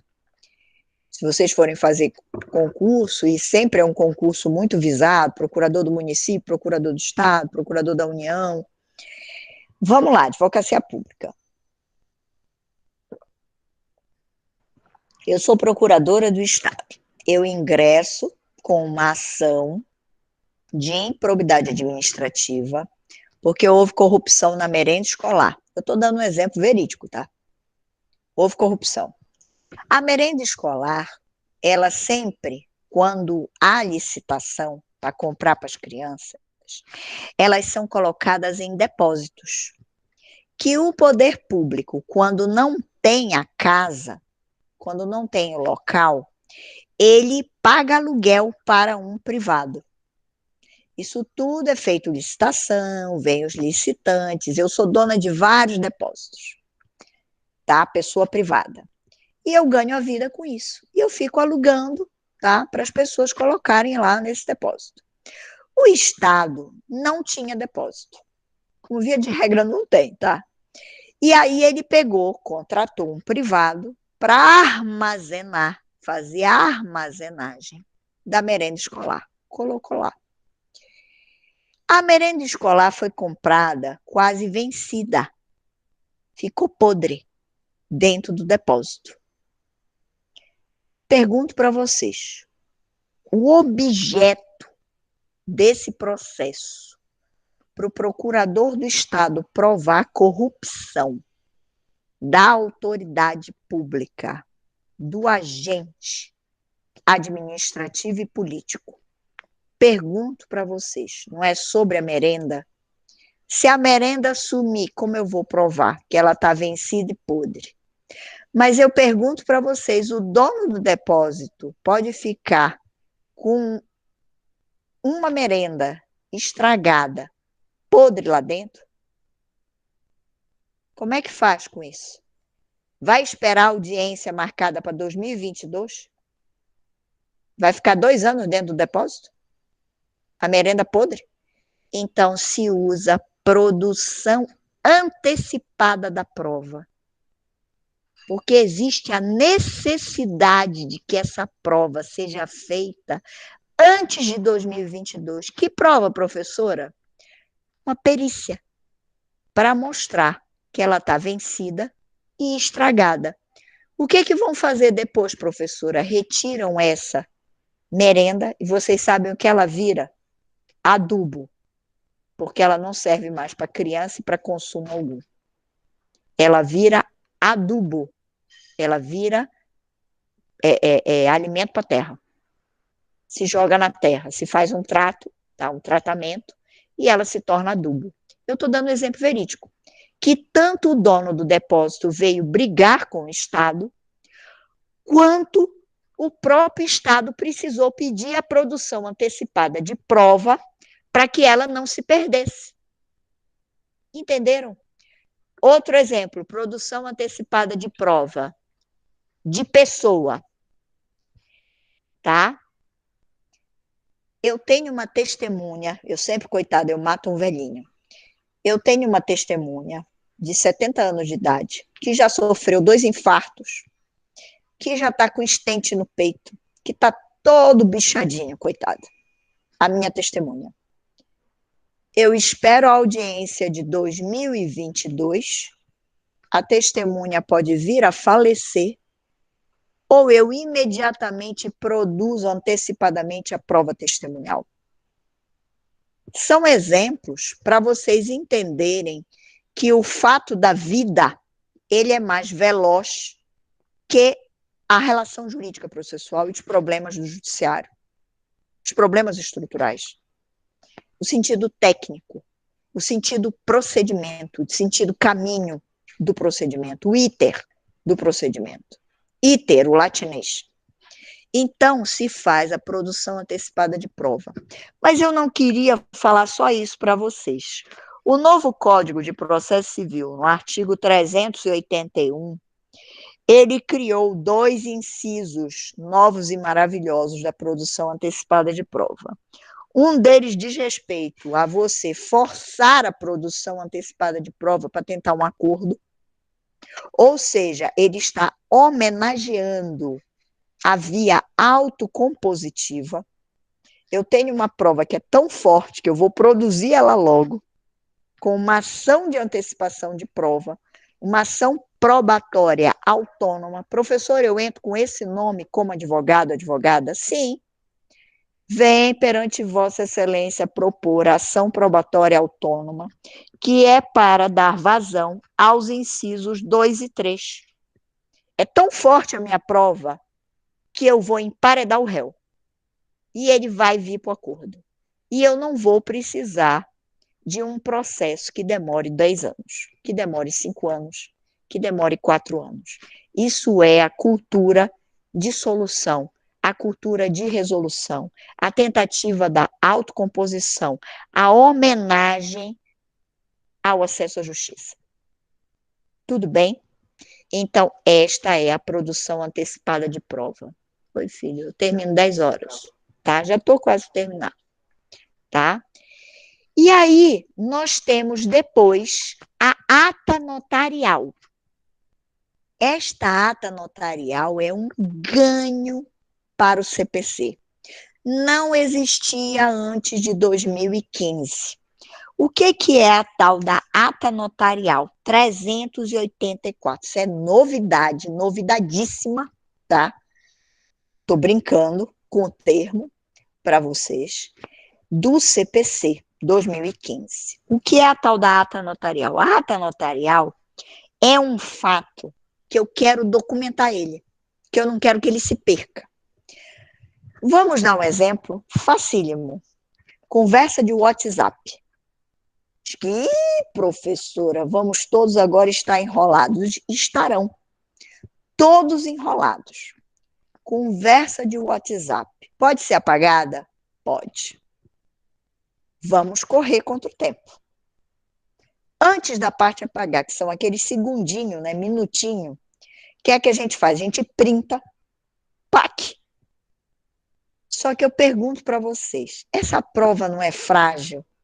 A parte vai apagar e vai dizer, eu não mandei para ele, tá aqui, limpa o meu celular. Pode averiguar aqui. Até fazer a perícia, até ir para o registro, até não sei o quê. Hoje a gente tem aplicativos que somem, o WhatsApp não vai fornecer informação. É a discussão que teve com o Facebook, com o Instagram. Lembra aquelas situações?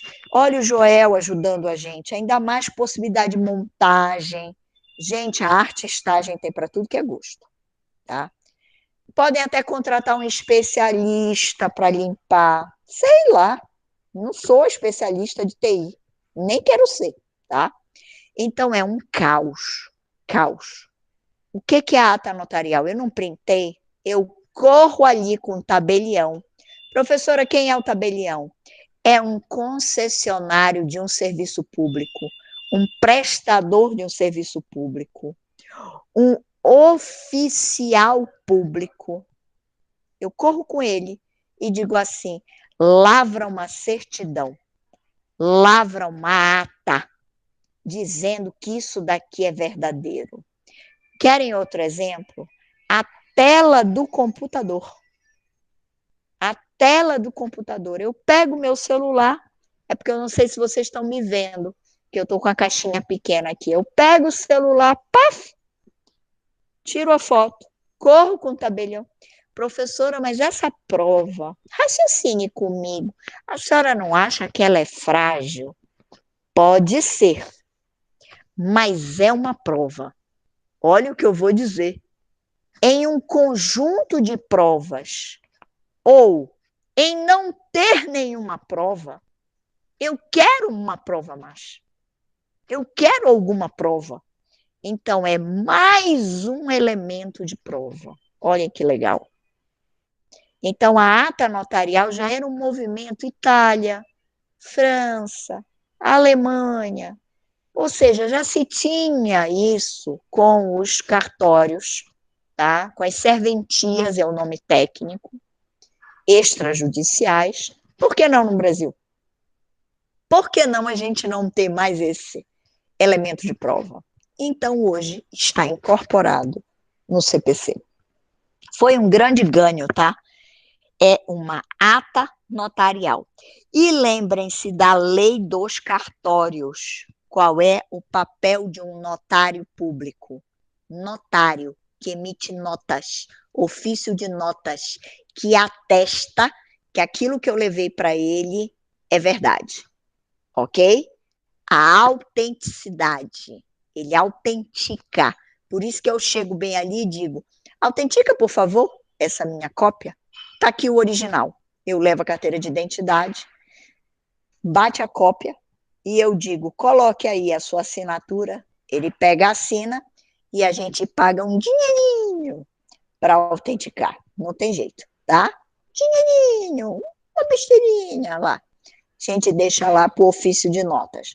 E aí ele é autenticado. Presume-se que ele seja verdadeiro, porque houve um oficial. Ah, professora pode ter corrupção. Ah, professora pode ter falsidade. Então vamos pegar uma arma e dar um tiro nos miolos, porque é melhor não viver. Corrupção, falsidade, jeitinho, estratégia. Alguém até colocou, acho que o Luke, tem programa para voltar mensagem, tem programa para pagar, tem programa para tudo. Isso pode acontecer qualquer um. Então é por isso que eu quero mais um elemento, mais uma tentativa para poder caminhar. Tudo bem? Então, essa ata notarial. A lei dos cartórios que eu fiz menção para vocês, se quiserem anotar, é a lei 8.935, 8935 de 94, tá? De 94. E o artigo, especificamente, é o artigo 6º, que fala das atribuições, 6º e 7º, que fala das atribuições e tem lá escrito a ata notarial. Tabelião emitindo ata notarial. É muito legal, tá? Meios de prova. Meios de prova. Vamos lá. Depoimento pessoal. O nome já diz tudo. Parte, depor. Como?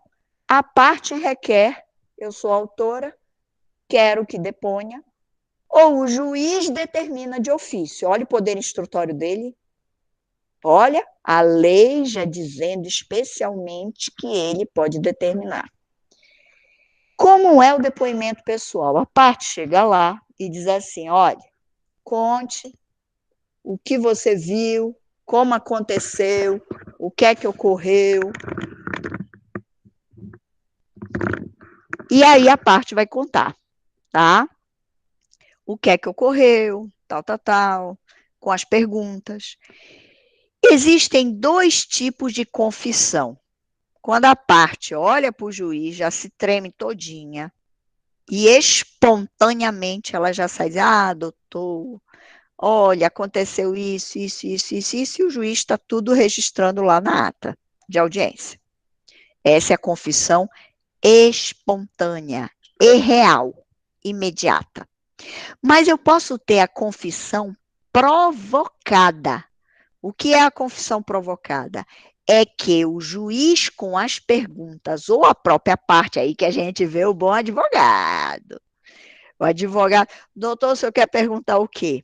Você faz aquela trama, conhecendo o fato, e vai fazer a perguntinha com toda educação.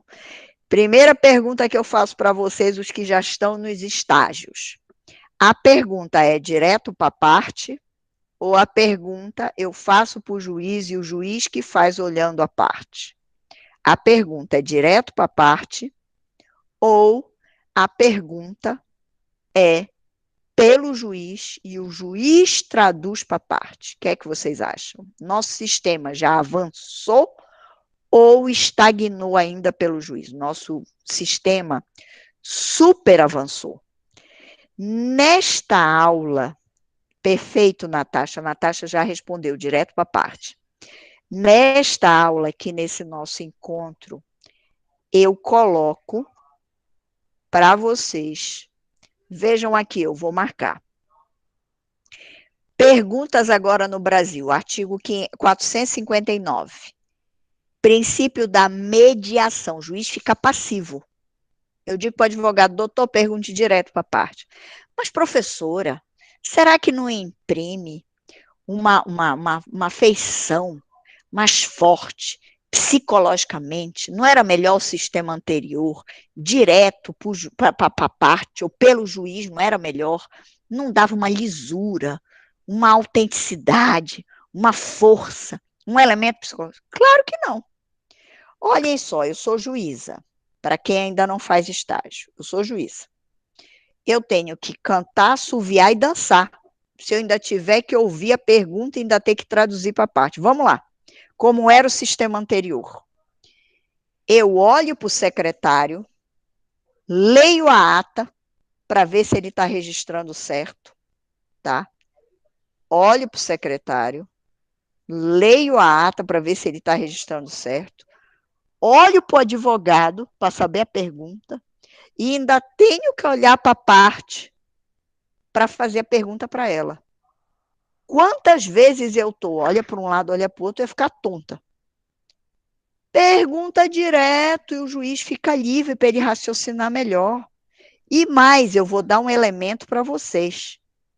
É melhor para o juiz ver quando tem fraude. Porque ele está olhando para a cara do advogado e olhando para a parte. Olhando para a cara do advogado e olhando para a parte. Olhando para a cara do advogado e olhando para a parte. Quando antes ele que perguntava, ele olhava para o advogado, ele não está mais olhando para a parte.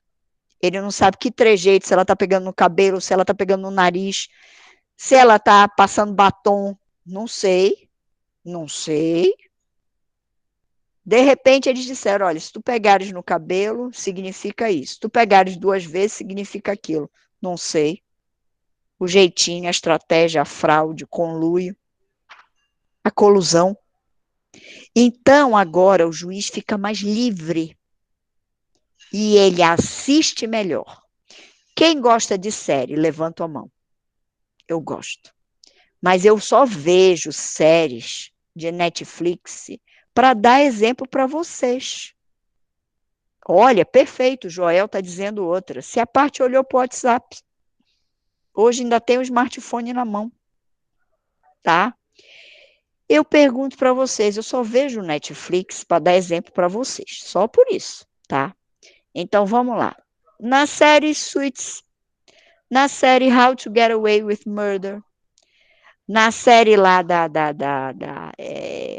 oh, meu Deus, esqueci agora, que é a advogada, que ela começa como estagiária, depois se forma como advogada, que é muito boa. É uma série antiga. Todos esses exemplos de séries enlatados americanos, a gente vê o juiz deixando a parte fazer o circo lá com o advogado. E quando a coisa fica muito acalorada, os ânimos ficam muito fortes, só o que que ele faz? Ele diz assim: venham cá, advogados, que eu quero puxar a orelha de vocês, vou conversar com vocês. Ou seja, o juiz, ele é um espectador do momento. Ele observa para ele melhor depois se convencer e decidir. Voltando à lâmina aqui. Assim é o depoimento pessoal. E para se extrair a confissão, o juiz vai fazer perguntas se ele achar que há necessidade. Porque se os advogados chegarem a um nível de profundidade tal, e de aspas, como até o Joel escreveu, de cascas de banana, ele já vai conseguir ali até a confissão.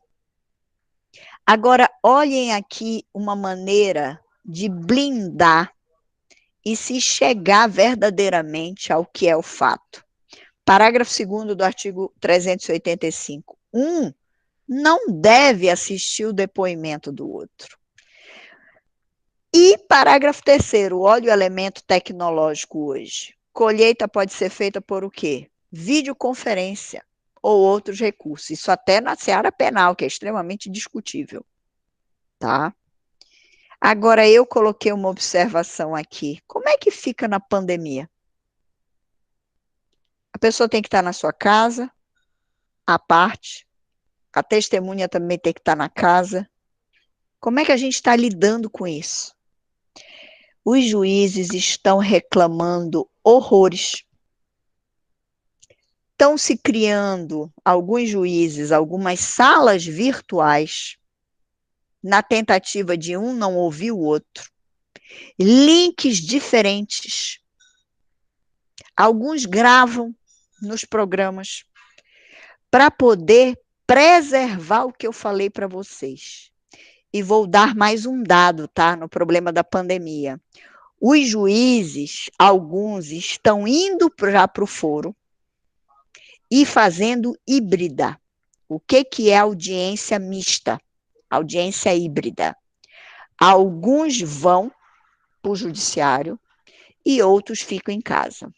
O grande problema que nós estávamos discutindo no Ministério Público do Trabalho, inclusive por causa do próprio elemento do Covid, tá, da doença, é que, olhem só, quando o juiz determina, sem observar, que, por exemplo, a testemunha vá para o tribunal, vá para o foro, tá? Vai lá para o fórum. E é uma testemunha que é grupo de risco, que está saindo de casa, coitada, pegando o ônibus, que está se arriscando. É justo isso? E a parte fica bonitinha dentro de casa? Então, vejam, a gente tem N discussões hoje por causa da pandemia. A audiência híbrida, ela é justa, porque eu só estou tirando metade ou às vezes só um terço para se jogar no risco do Covid e o outro restante está protegido dentro da sua casa. A audiência toda virtual, toda online, eu consigo respeitar quem tá mentindo, quem está do lado, quem está sendo coagido, se o advogado não está com a parte dentro do escritório. Até porque pensa em grandes escritórios. Eu digo para a parte, eu digo, vem para cá. Tu ficas em uma sala, eu coloco as testemunhas da outra e eu vou monitorando as estratégias. Claro que dá. Tem várias máquinas. São vários os que estão para aquele movimento. Então, vejam, hoje é delicadíssimo. Que assuntos? Depoimento pessoal e prova testemunhal. Por quê? Porque é o problema de audiência online, tá? Ou híbrida, chamada híbrida. E alguém, a Natasha, no fórum de Cametá, eles chamam a parte até o fórum e ela fica em uma sala reservada e ela presta o depoimento. Muito obrigada, Natasha. Eu agradeço o seu comentário, porque a sala reservada ainda tem outro problema. Eu tenho que ter distanciamento na sala reservada, a parte tem que ingressar de máscara. Quer dizer, eu tenho que ter todo um protocolo no fórum que seja dentro do plano de biossegurança da própria Covid. Quer dizer, veja, será que todos os nossos fóruns, será que todas as situações que estão ocorrendo no Brasil já estão nesse nível de proteção? Tenho minhas dúvidas. Tenho minhas dúvidas, tá? Então, isso é extremamente complicado o assunto. 388. Quais são os casos que a parte não é obrigada a depor? Quando a gente está falando de deveres de profissão, dever de Estado. Então, são situações que a própria lei já protege. Por exemplo, um psicólogo, um psiquiatra, o próprio advogado. Quer dizer, você tem as questões de sigilo, tá? Por isso que tem um livro memorável, sempre lembro ele, eu não sei se vocês já tiveram contato, ou enfim, que é o chamado Código da Vida, que foi até um ex-ministro que escreveu, o grande advogado, Saulo, tá? Ramos, e o Código da Vida, ele põe N situações de dever de sigilo, casos que ele acabou não assumindo, de situações penais, vocês que alguns gostam aí, Mateus, a questão penal, são interessantíssimas as situações, questões éticas até, tá? Muito interessantes, muito legais, tá? A confissão, nessa lâmina aqui, eu já falei para vocês, ela pode ser judicial, espontânea, quando a parte já chega falando tudo com medo, ou ela pode ser provocada, porque ela foi provocada por perguntas, e eu posso ter também a confissão extrajudicial. O que é a confissão extrajudicial? Quando a parte vai lá, tem um cartório, ou perante os próprios advogados, tá? Ela chega e já sai falando tudo, registra tudo, perante o MP. Nós já tivemos casos que a parte chegou e já foi contando tudo. A gente registra e até tem um elemento eu diria, quando é perante o MP, de autenticidade, porque nós somos instituição pública, perante defensoria pública, tá? Então, são situações onde pode ocorrer extrajudicialmente. Eu acho que tá bom hoje, tá? Eu não vou, já vi que vários já estão me abandonando aqui, alguns. Eu vou só aqui dizer para vocês a autonomia da confissão, que eu já tinha falado ainda há pouco, e vou parar nessa lâminazinha aqui, para não cansar vocês. Não se preocupem. A gente está bem, termina a prova no próximo encontro, e eu já começo também as discussões de sentença. Tá? Que é um assunto maravilhoso para vocês, a teoria da decisão, que a gente não fala mais hoje nem sentença, tá? É grande assim um assunto, teoria da decisão. Olha, o Carlos voltou, tinha me abandonado, né? Então, autonomia da confissão. Lembrem-se só que eu falei ainda há pouco na possibilidade dos litisconsortes. Eu posso ter 4 réus: União, Estado do Pará, município de Belém. Professor, existiu algum processo já veridicamente assim? Sim, está perdoado, Carlos.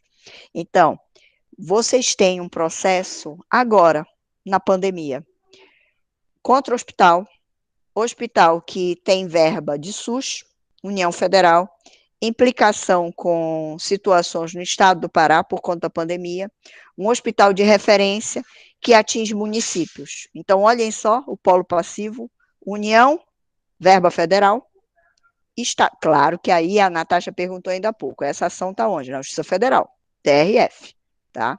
Então, União Federal, e eu vou dar um dado mais interessante para vocês, sabem quem ingressou com a ação?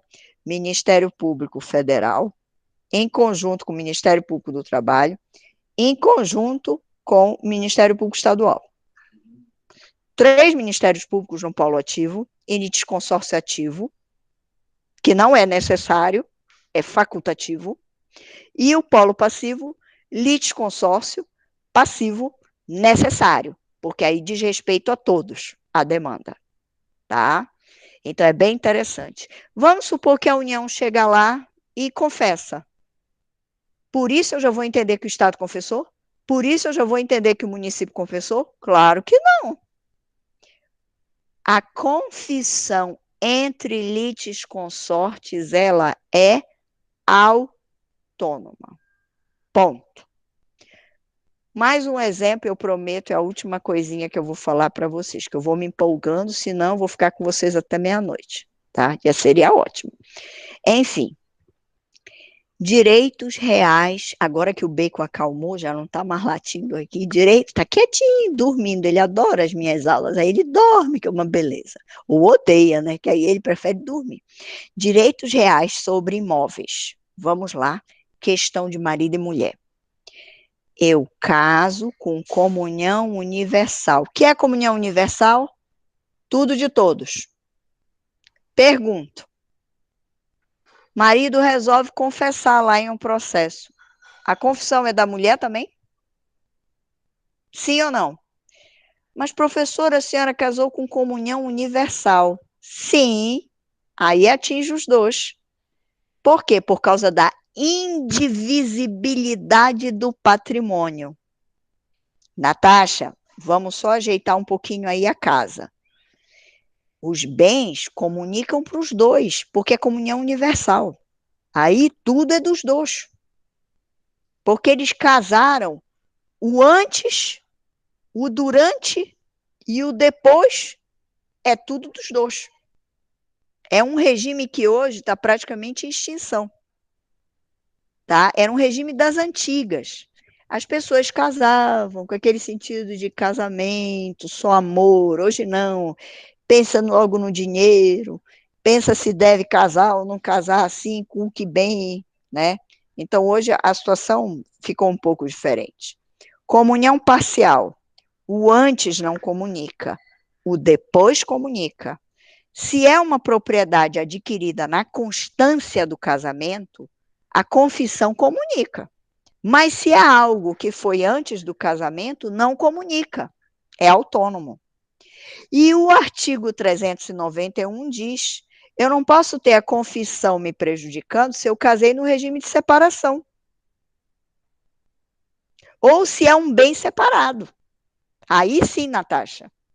Se eu casei com comunhão universal, mas só uma casa, a gente resolveu fazer um contrato que naquela casa, aquela casa é só da Gisele, aí a minha confissão, ou a confissão do outro lado, não apanha a Gisele, porque a casa é minha, então só serve se a confissão for minha. Entendido? Então depende do regime e depende do tipo hoje de pacto. Eu tenho que analisar caso a caso. O que é que fez o CPC no 391? Respeitou essa situação de regimes. Foi só isso. Respeitou quem? Quem ele tem que respeitar o direito de família. Porque isso não é matéria de processo. Agora, pergunta da Natasha. No caso de uma pessoa ser intimada como testemunha, tem o dever de dizer a verdade sob pena de falso testemunho, e depois é citada como réu, imputado o ilícito a ela, não haveria um problema? Veja só, a situação que você está colocando, eu vou só aí arrumar para entenderem. Em um processo de Gisele versus Joel, a Natasha é citada como, perdão, citada não, é intimada como testemunha. Perfeito. Natasha é intimada como testemunha. Ela pega, chega lá e diz a verdade, tá? Fechou aquele processo, não tem implicação nenhuma para ela, ela falou a verdade, ela era só testemunha, ela não era parte, saiu do processo. Quando ela é acionada em um processo, é a pergunta da Natasha, um segundo processo, onde agora ela é parte, pode ser usado depoimento contra ela? Isso é, eu diria na brincadeira, uma faca de 2 legumes. Pode ser usado sim. É o Instituto da Prova Emprestada. É o grande problema da Justiça do Trabalho, que ela lidou por muito tempo com o Instituto do Cruzamento de Testemunhas para as ações. A testemunha vem, presta o depoimento para o amigo, aí diz, não, não é meu amigo, mas a gente sabe que é amigo, que estava lá na empresa, saíam juntos, bebericavam, mas eu não consigo provar isso, porque a prova não é fácil. Perfeito. Aí Você chega no outro processo, quem é que serve como testemunha? Ah, ele não me ajudou, agora eu ajudo ele no processo. É a chamada favor cruzado. São os favores cruzados, testemunhas cruzadas nos processos. Pode ser usado? Pode. Inclusive, a Justiça do Trabalho até criou um enunciado, que eu posso até depois comentar com vocês. Salvo engano, era 359, 358. Tem que verificar, porque é tanto do número de enunciado que eu já não sei de cabeça tudo. Então, vejam, isso é para dizer para vocês que pode gerar um problema. O que é que eu tenho que fazer para não gerar? Vocês, como advogados, devem instruir uma testemunha.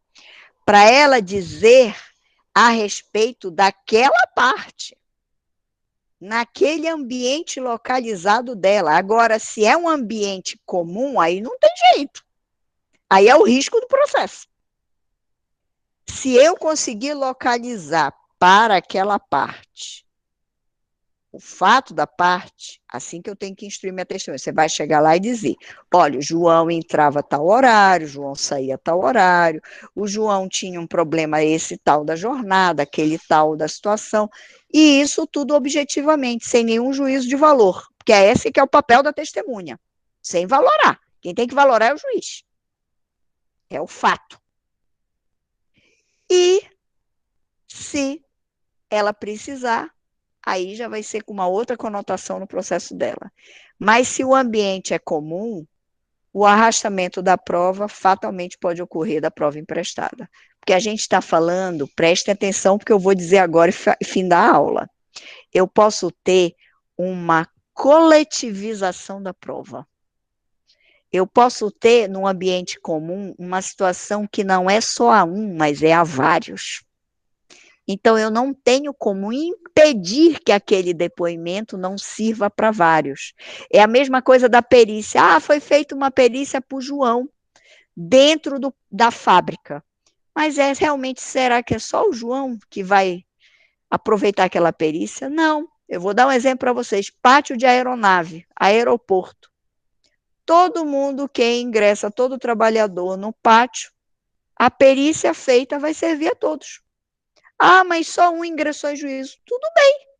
Mas se tiver amanhã o segundo processo, pega aquela prova emprestada e junta no segundo, junta no terceiro, junta no quarto, junta no quinto.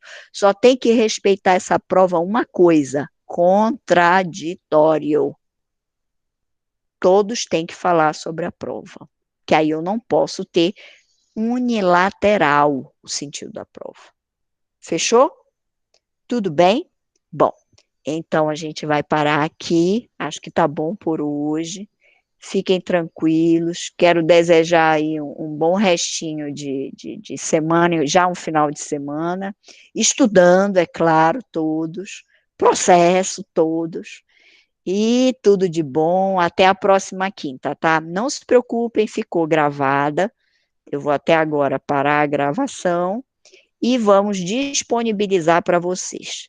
Obrigada, Joel, por estar aqui com a gente, todos vocês. Um grande abraço, um beijo em todos. E saúde, cuidem-se.